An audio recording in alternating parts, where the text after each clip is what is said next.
नमस्कार, business plus टेलिभिजनको news bulletin business टुडेमा स्वागत छ। म जीवन खड्का। सुरुमा हेडलाइन्स। 2 वर्ष अगाडि नै निर्माण कार्य पूरा गर्ने गरी ठेक्का सम्झौता भएको पाल्पा रामपुरको अस्पताल निर्माण कार्य अलपत्र। बिना कन्स्ट्रक्सनले हालसम्म पनि निर्माण कार्य पूरा गरेन।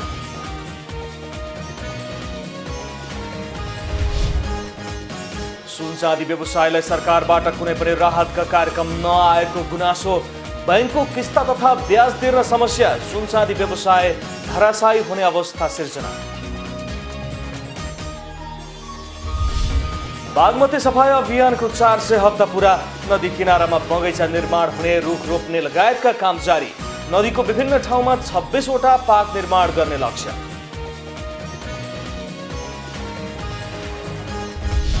बागलुङमा उत्खनन भएका विभिन्न खानी वैज्ञानिक अनुसन्धान हुन नसक्दा अलपत्र। खानीको उत्खनन गर्न स्थानीयको माग।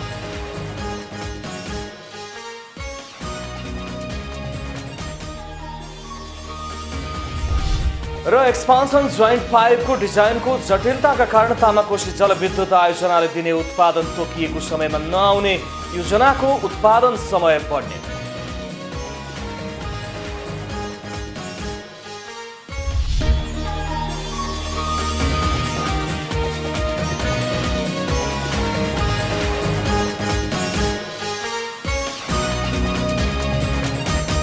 कोरोनाका कारण थला परेको नेपाली अर्थतन्त्र पछिल्लो समय बिस्तारै चलायमान हुन थालेको छ।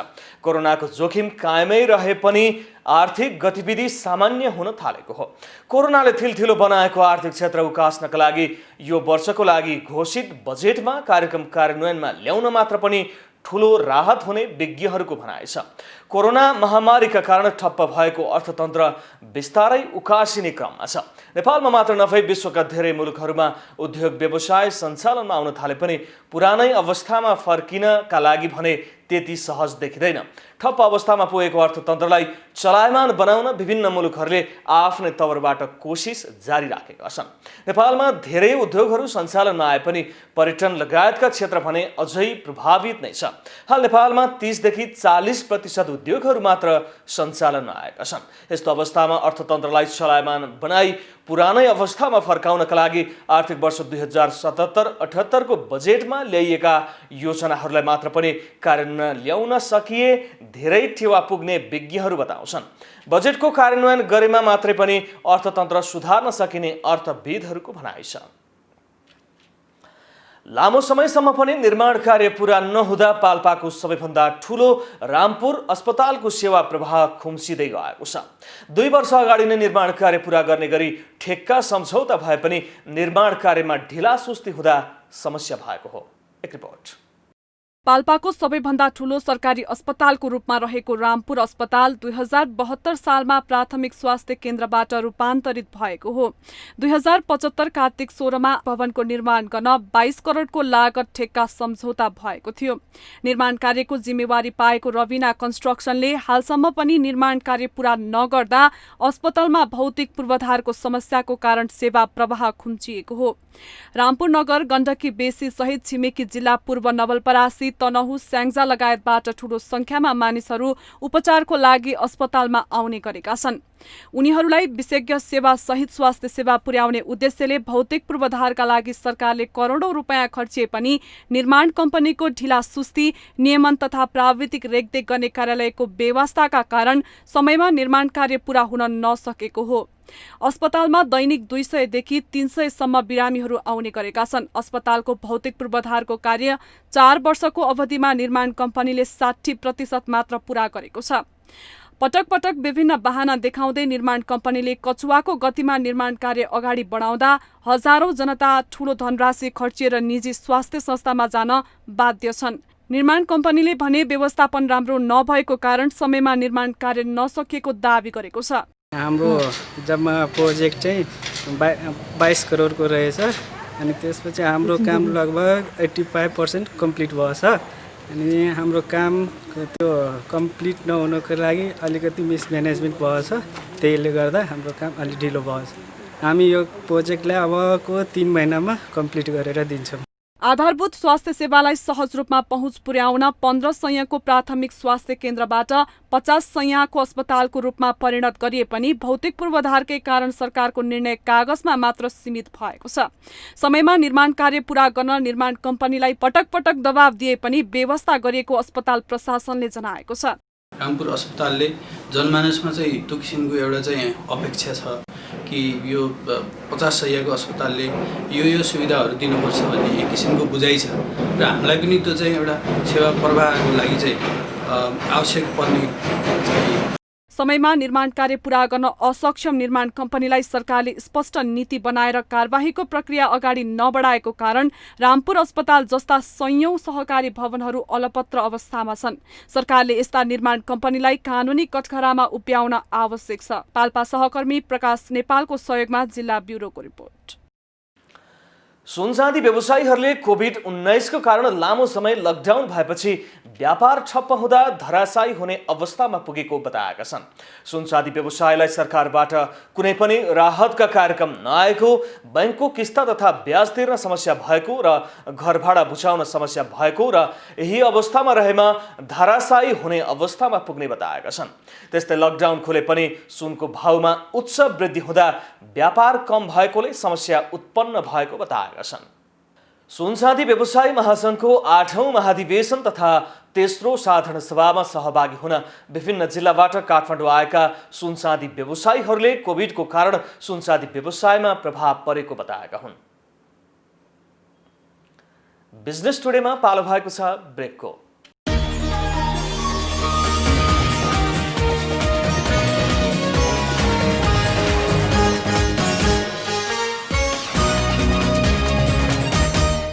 बिजनेस टुडेमा पुनः स्वागत छ। अब बाँकी समाचार। बागमती सफाई महाअभियानको 400 हप्ता पुगेको अवसरमा शनिबार विशेष कार्यक्रम गरी मनाइएको छ। नदी किनारामा बगैँचा निर्माण हुने, रुख रोप्ने लगायतका काम जारी रहेको छ भने नदीको विभिन्न ठाउँमा 26 वटा पार्क निर्माण गर्ने लक्ष्य रहेको छ। एक रिपोर्ट। बागमती सफाईको 400 हप्ताको अवधिमा नदी संरक्षणका लागि सचेतना जगाउन तथा नदीमा फ्याँकिएको फोहोर हटाउन नागरिक स्तरबाट उल्लेखीय सहभागिता भएको छ। शनिबार फोहोर मैला व्यवस्थापन संघले बागमती सफाई महाअभियानको 400 हप्ता पुगेको अवसरमा काठमाडौँको मीन भवनमा विशेष कार्यक्रम गरेको हो। प्रत्येक शनिबार नागरिकहरू स्वतस्फूर्त रूपमा बागमती सफाईमा जुटेपछि अहिले बागमती नदीबाट दुर्गन्ध हटेको छ भने नदीमा सफा पानी थालेको छ। नदी किनारामा बगैँचा निर्माण हुने, रुख रोप्ने लगायतका काम जारी रहेको छ भने नदीको विभिन्न ठाउँमा 26 वटा पार्क निर्माण गर्ने लक्ष्य रहेको छ।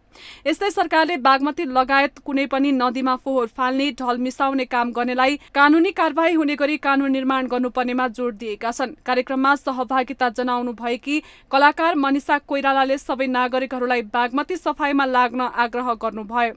नदीमा मिसाइदै आएको फोहोरलाई आधुनिक प्रविधिको प्रयोग गरी ऊर्जा उत्पादनमा लगाउने योजना सरकारले ल्याउनु पर्ने बताउनु भयो। हाम्रो यो अभियानमा मद्दत गर्नुहोस्, किनभने बागमती खोला हाम्रो नदी खोला हामी सबैको हो। त्यसैले यसलाई स्वच्छ राख्ने, वातावरणलाई स्वच्छ राख्ने, आफू कसरी हेल्दी बस्ने, कसरी क्लिन आफ्नो इन्भाइरोमेन्टलाई राख्ने हामी सबैले गर्नुपर्छ, एकजुट भएर गर्नुपर्छ। त्यसैले म अनुरोध गर्दछु। कलाकार आनी छोइङ डोल्माले पनि शरीरलाई रक्त सञ्चारले सफा गरे जस्तै नदीलाई मानिसहरूले सफा गर्नुपर्ने बताउनुभयो। वातावरणीय हिसाबले पनि नदी सफा राख्नुपर्ने उहाँको भनाइ छ। कुनै पनि नदीमा ढल मिसाउने, प्लास्टिक फाल्ने, घरमा निस्किने फोहोर फाल्ने चलनको अन्त्य गर्नुपर्ने बताउनुभयो। मानिसहरूलाई कुनै पनि फोहोर नदीमा फ्याल्न हुँदैन भन्ने शिक्षा दिनुपर्ने बताउनुभयो। राज्यले पनि फोहोर तथा ढल नदीमा मिसाउन नहुने सम्बन्धमा छुट्टै कानून निर्माण गर्नुपर्नेमा जोड दिनुभयो। राज्यले एउटा कानुन, एउटा व्यवस्था यस्तोरी स्थापना गरिदिए झन् राम्रो हुन्थ्यो, जसले गर्दाखेरि भोलि आएर यो खोला नालाहरू चाहिँ निरन्तर फोहोर नगइराखोस्। जसरी ढल योहरू फोहोरहरू जुन हामीले नदी नालामा हामीले फ्याल्ने गर्नेछौँ, त्यसलाई एउटा राज्यले कानुनै तोकिदियोस् कि त्यो गर्न पाइँदैन। घर घरमा आफ्नै सेप्टिक ट्याङ्की राख्नुपर्छ भन्ने खालको, ढल निकासा चाहिँ खोलामै फ्याल्नुपर्छ अनि घरको गार्बेज फोहोरहरू खोला नालामै फ्याल्नुपर्छ भन्ने जुन सोच छ त्यो पाइँदैन, त्यो अपराध हो, त्यो गर्न मिल्दैन। कार्यक्रममा बागमती सफाई अभियन्ताहरूले नदीमा फोहोर फाल्न हुँदैन भन्ने जनचेतना फैलाउनु मुख्य कुरा भएको बताएका छन्। महाअभियानमा सरकारी कर्मचारी, नेपाली सेना, नेपाल प्रहरी, सशस्त्र प्रहरी, नागरिक अगुवाहरू, कलाकार, विद्यार्थी, विभिन्न सङ्घ संस्थाहरू र जनप्रतिनिधिहरूको सहभागिता हुने गरेको छ। बागलुङमा परम्परागत रूपमा उत्खनन भएका विभिन्न खानी वैज्ञानिक अनुसन्धान हुन नसक्दा अलपत्र छन्। बागलुङमा तामा, सिसा, सुन, इन्धन लगायतका खानी भएको आकलन गरिएको छ। जिल्लामा भएका दर्जनौं तामा खानी अहिले पुरिन थालेका छन्। आफ्ना पुर्खाले खानी खनेको ठाउँ वरपर अहिले पनि तामाका धाउ भेटिने भएकोले तामा खानी उत्खनन गरिनुपर्ने माग स्थानीयले गरेका छन्। एक रिपोर्ट। बागलुङको स्थानीय छन्त्याल समुदायको पुर्ख्यौली पेसाको रूपमा रहेको खानी उत्खनन तत्कालीन सरकारले करको दर बढाएसँगै बन्द भएका थिए। बागलुङमा विभिन्न खानीहरू रहे पनि उत्खनन हुन सकेका छैनन्। बागलुङको जैमिनी नगरपालिकाको राङखानी, गलकोट नगरपालिकाको पाण्डव खानी, बडीघाट गाउँपालिकाको सिसा खानी र तमानखोला गाउँपालिकाको खुङखानी र नर्जा खानी लगायतका ठाउँमा खानी उत्खनन भएका छैनन्। दर्जनौं तामा खानी अहिले पुरिन थालेका छन्। पहाडमा तत्कालीन समयमा तामा उत्खनन गरेका खानीहरू, सुरुङहरू प्रशस्त भेटिन्छन्। आफ्ना पुर्खाले खानी खनेका ठाउँ वरपर अहिले तामाका धाउ भेटिने भएकाले यस क्षेत्रमा तामा खानीको सम्भावना अध्ययन गरी पुनः सञ्चालनमा ल्याउनु पर्ने स्थानीयको माग छ। गाउँ वरिपरि घेरिएका पहाडहरूमा तामा खानी र टिल्किने ढुङ्गा रहेकोले त्यसको उत्खनन गर्न सरकार लाग्नुपर्ने स्थानीयको भनाइ छ। हाम्रो हेर्नु खानी कति छ भने अहिले यहीँ यति ठाउँमा मात्रै तपाईँहरूले देख्नुभयो। हामी जता पनि खानीको प्रबल पुरा बाबुबाजेले ल्याएको खानी छ। अब स्थानीय सरकार,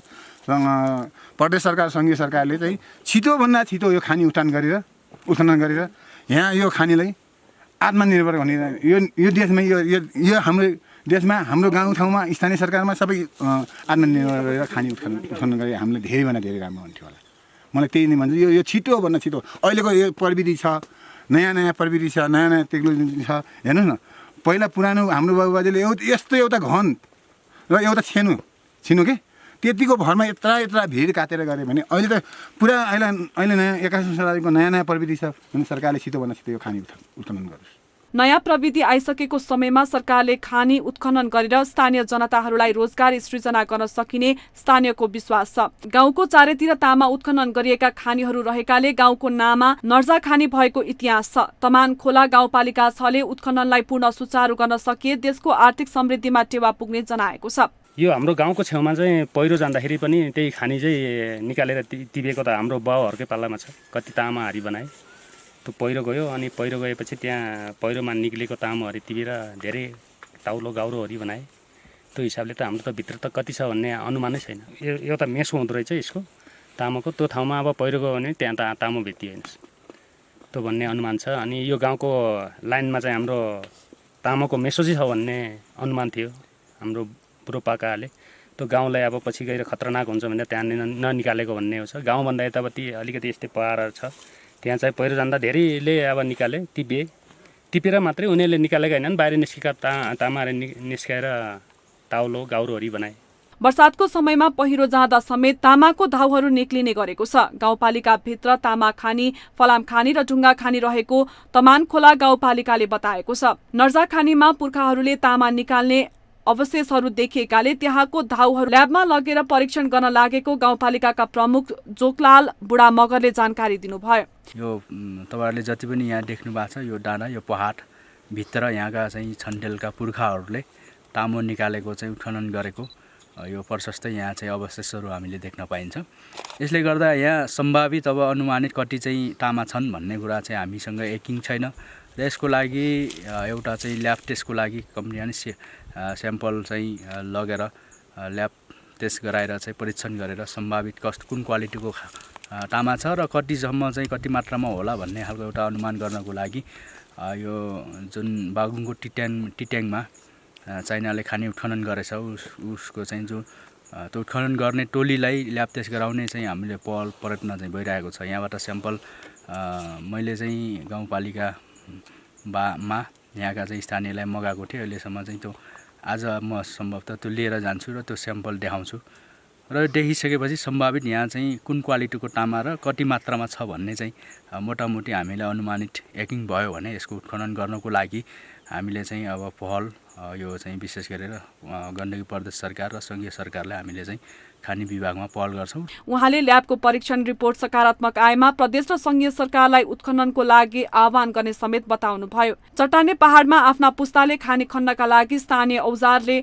बनाएका सुरुङ समेत पुरिने अवस्थामा पुगेकोमा स्थानीय चिन्तित छन्। खानीमा रहेका सुरुङले नेपालको झण्डै 200 वर्ष पुरानो जीवनशैलीलाई समेत झल्क्याउने भएकोले यस्ता सुरुङलाई तत्काल संरक्षण गर्नुपर्ने स्थानीयको माग छ।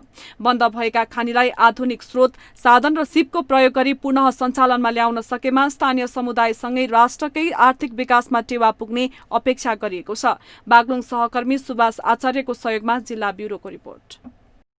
पटक पटक समयावधि थपिँदै आएको राष्ट्रिय गौरवको माथिल्लो तामाकोशी जलविद्युत आयोजनाले दिने उत्पादन पछिल्लो पटक तोकिएकै समयमा नआउने भएको छ।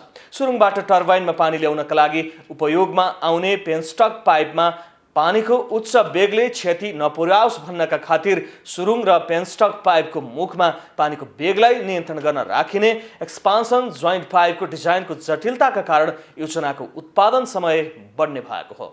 एक रिपोर्ट। योजनाले सो पाइप आपूर्तिको लागि जिम्मा लगाएको कम्पनीले डिजाइन अनुसारको पाइप उत्पादन गर्न नसक्दा काममा ढिलाइ हुने भएको हो। डिजाइन अनुसारको पाइप निर्माण नहुने भएपछि योजनाले डिजाइनै परिवर्तन गर्ने कि भन्ने बारेमा ठेकेदार र कन्सल्ट्यान्टसँग छलफल चलाएको छ। सुरुङबाट पेनेस्टिक पाइपमा झर्ने पानीको वेग अनुसार एक्सपान्सन जोइन्ट पाइप तलमाथि सरिरहन्छ, जसले पानीको वेगले उत्पन्न हुने दबावलाई नियन्त्रण गर्न मद्दत गर्दछ। तर भनेको नमुना अनुसार पाइप कम्पनीले बनाउन नसकेपछि सामान लिन कोलकाता गएको आयोजनाको टोली सामान नै नलिई फर्किएको थियो। डिजाइन परिवर्तन गर्न ठेकेदार र कन्सल्ट्यान्ट सहमत भएपछि आयोजनाले कम्पनीलाई नयाँ डिजाइन पठाउने भएको छ। डिजाइन अनुसारको नयाँ एक्सपान्सन जोइन्ट बनाएर नेपाल भित्राउन अझै केही समय लाग्ने भएकै कारण योजनाको समय लम्बिने देखिएको छ। आयोजनाको अधिकांश काम सकिएको छ। मुख्य सुरुङ मार्गमा पेनेस्टिक पाइप जडान भइसकेको छ। सुरुङ मार्गमा ग्राउन्डिङ र कङ्क्रिटिङको काम पनि साथसाथै भइरहेको छ। विद्युत गृह निर्माण सकिएको छ। टर्बाइन र ट्रान्सफर्मरहरूको जडान पनि भइसकेको छ। प्रसारण लाइन निर्माणको काम पनि अन्तिम चरणमा छ। एक्सपान्सन जोइन्ट राखिसकेपछि आयोजनाको सुरुङ मार्गमा पानी भरेर सुरुङ परीक्षण गर्नेछ।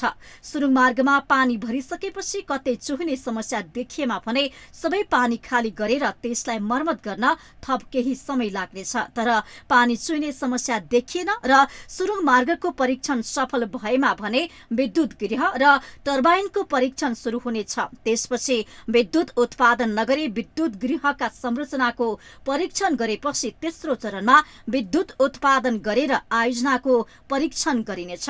त्यसपछि भने आयोजनाले नियमित विद्युत उत्पादन सुरु गरेर राष्ट्रिय प्रसारण लाइनमा जोड्ने आयोजनाको तयारी छ।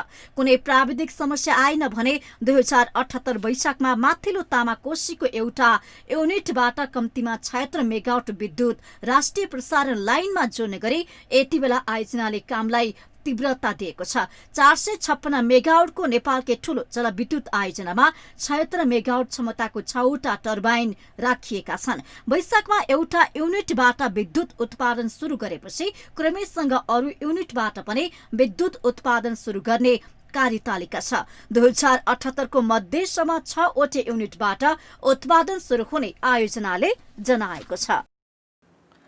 बिजनेस टुडेमा पालो भएको छ ब्रेकको।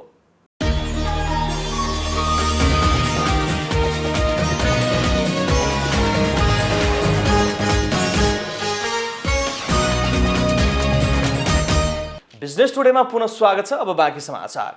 संयुक्त राज्य अमेरिकाको एउटा वित्तीय संस्थाले भारतमा पूर्वाधारको विकास र निर्माणको लागि 5 करोड 40 लाख अमेरिकी डलर लगानी गर्ने भएको छ। भारत झण्डै 3 दशकदेखि आर्थिक विकासमा तीव्र गतिले अघि बढेको भए तापनि पूर्वाधारको उचित विकास हुन नसक्दा विकासको गति वाञ्छित रूपमा अगाडि बढ्न नसकेको बेलामा कोभिड-19 को महामारीले यो क्षेत्र अझै प्रभावित बनेको अमेरिकी अन्तर्राष्ट्रिय वित्त निगमले जनाएको छ। अमेरिकी वित्त निगमले भारतको राष्ट्रिय पूर्वाधार विकास कोषमा 5 करोड 40 लाख डलरको योगदान गर्ने र यो कोष मार्फत अत्यावश्यक र समस्याग्रस्त पूर्वाधारहरूको विकास र पुनः निर्माण गरिने पनि अमेरिकी वित्त निगमले जनाएको छ। अमेरिकी वित्त निगमले पूर्वाधार कोषमा थप रकम सङ्कलन र परिचालन गर्न समेत काम गर्ने जनाएको छ, जसले पूर्वाधारको अभावमा विकास अभियानलाई अगाडि बढाउन झेलिरहेको समस्यालाई सम्बोधन गर्न सहयोग पुग्ने अनुमान छ। अमेरिकी वित्त निगमले इन्डो पेसिफिकको एउटा प्रमुख सदस्य भारतलाई उसको रणनीतिक पूर्वाधारहरूको विकासमा सघाउ पुर्याउने उद्देश्यले उक्त रकम लगानी गर्ने निर्णय भएको अमेरिकी अन्तर्राष्ट्रिय विकास वित्त निगमका प्रमुख कार्यकारी अधिकृत आडाम बोहेलरले बताउनु भएको छ।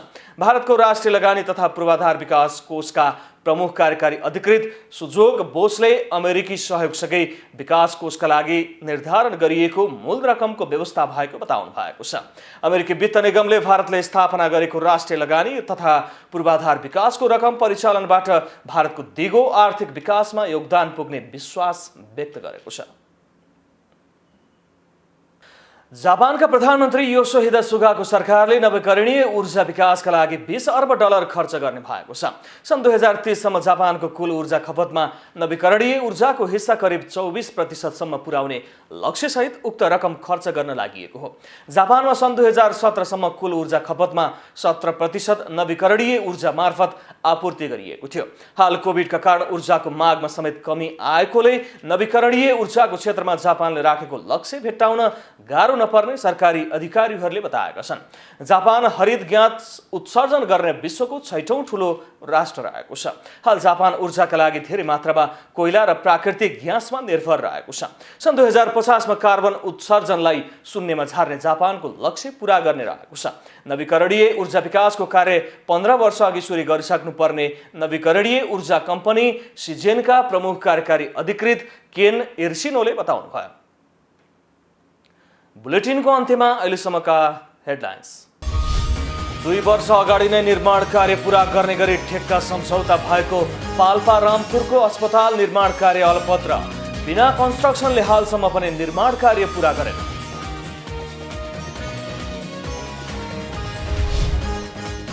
सुन चाँदी व्यवसायलाई सरकारबाट कुनै पनि राहतका कार्यक्रम नआएको गुनासो। बैंकको किस्ता तथा ब्याज तिर्न समस्या। सुन चाँदी व्यवसाय धराशायी हुने अवस्था सिर्जना। बागमती सफाई अभियानको 400 हप्ता पूरा। नदी किनारामा बगैँचा निर्माण हुने, रुख रोप्ने लगायतका काम जारी। नदीको विभिन्न ठाउँमा 26 वटा पार्क निर्माण गर्ने लक्ष्य।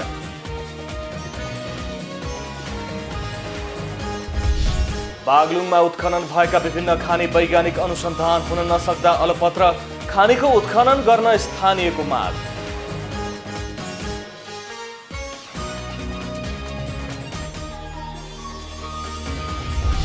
र एक्सपान्सन जोइन्ट पाइपको डिजाइनको जटिलताका कारण तामाकोशी जलविद्युत आयोजनाले दिने उत्पादन तोकिएको समयमा नआउने, योजनाको उत्पादन समय बढ्ने।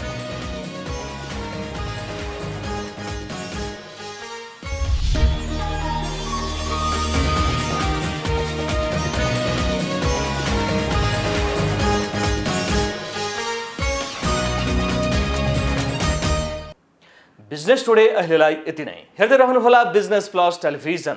Business plus, business first. नमस्ते।